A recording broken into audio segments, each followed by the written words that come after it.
Let's look at activity 3. Consider the statement. The cost of living continues to rise, but at a slower rate.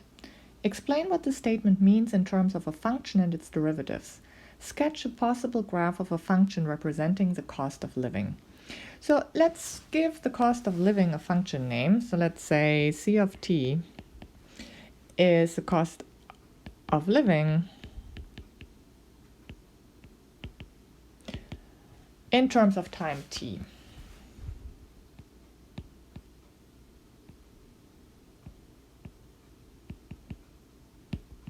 So the input is time, the output is the cost of living. Now, this sentence says the cost of living continues to rise.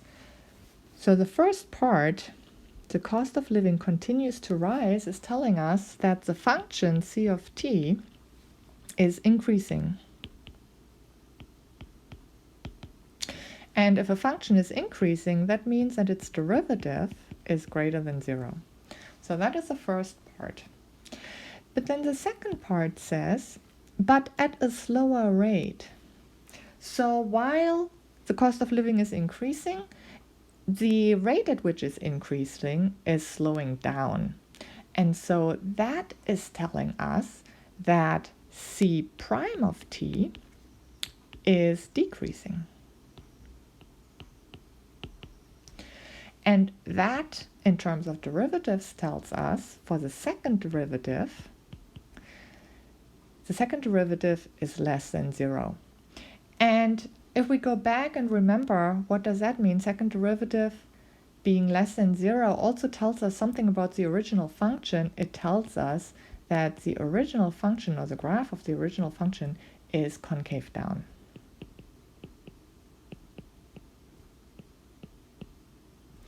So now we know what's happening to C. It's increasing.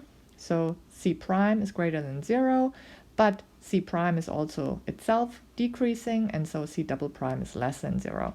A possible graph would look like this. So we have t on the horizontal axis, and then the cost of living on the vertical axis. And it's increasing, but concave down. So we can see all derivatives are positive, but getting less steep with time.